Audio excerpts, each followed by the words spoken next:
পার হয়ে গেছে, কিন্তু আমাদের সঙ্গে যে স্যারেরা ছিলেন অফিসারগণ, ওনারা ওনাদের সুযোগ সুবিধা নিয়ে গেছেন। 150 জন আর্মির অফিসার এবং নৌবাহিনী এবং বিমান বাহিনী সব মিলে 150 জন ওনারা সুযোগ সুবিধা নিয়ে গেছেন। অথচ আমরা একই সাথে বিভিন্ন জায়গাতে আন্দোলন কর্মসূচি করছি।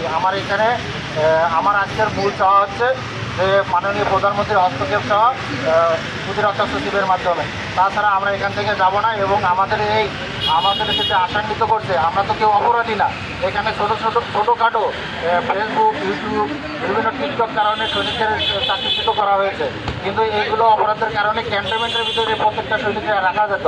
কিন্তু ক্যান্টনমেন্টের ভিতরে ওনারা পানিশমেন্ট না দিয়া নিজের পদোন্নতির আশায়, যে আমি একটা লেফটেন্যান্ট কর্নেল থেকে কর্নেল হবো, ব্রিগেডিয়ার থেকে মেজর জেনারেল হবো, এরকম পদোন্নতির আশায় ওনারা সমস্ত সৈনিকগুলার চাকরিচ্যুত করছে এবং ক্ষতি করছে।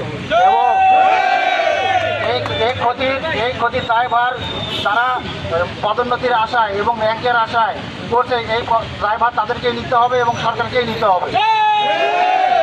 আমরা সৈনিকরা এই দেশের নাগরিক। আমরা তো পাকিস্তান, ভারত থেকে আসি নাই যে আমরা আমাদের অধিকার পাবো না। এই জন্য আমরা চাই আমাদের একটা সুষ্ঠু সমাধান হোক। তাছাড়া আমরা এখান থেকে যাব না। আমরা এর জন্য আসি। মাননীয় সচিব মহোদয় যদি আমাদের সাথে কথা বলে, ওনাকে আমরা স্মারকলিপি প্রদান করব এবং প্রধানমন্ত্রীর সরাসরি হস্তক্ষেপের মাধ্যমে যাতে আমাদেরটা অফিসারদের মতো করে দ্রুত সময়ে রেজাল্ট দেওয়া হয়। অথবা এটা না দিতে পারে আর্মি হেডকোয়ার্টারে যে আমাদের ফাইলটা, আমি শুনছি যে মাননীয় সেনাপ্রধান স্যার এবং এটি মহোদয় স্যার আমাদের প্রতি রাগান্বিত হয়ে আছেন যে আমার সহযোদ্ধা নামে একটা প্ল্যাটফর্ম খোলা হয়েছিল। আমরা এই সহযোদ্ধা নামক প্ল্যাটফর্ম এগুলো বাদ দিয়ে আমরা ভুক্তভোগী সৈনিক হিসাবে আপনাদের সামনে আসছি। আপনারা কোনো রাগ করে থাকবেন না, আমাদের সাথে কোনো রাগ করে থাকবেন না। আমরা আপনাদের সৈনিক, আপনাদের পরিবারের লোক মনে করে আমাদের যে সৈনিকগুলো আজকে অনাহারে অনাধারে রাস্তায় ঘুরে বেড়াচ্ছে, এদের ব্যবস্থা করে দেবেন এবং প্রত্যেকটা সৈনিককে সার্জেন্ট র্যাঙ্কে অথবা বকেয়া বেতন ভাতা সহ পেনশনের আওতাভুক্ত করতে হবে।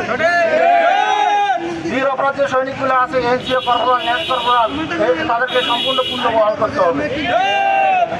এবং ওনারা আর্মির অফিসারদেরকে যেভাবে সুযোগ সুবিধা দিচ্ছেন, যে ফর্মুলায়, আমাদেরকেও একই ফর্মুলায় দিতে হবে।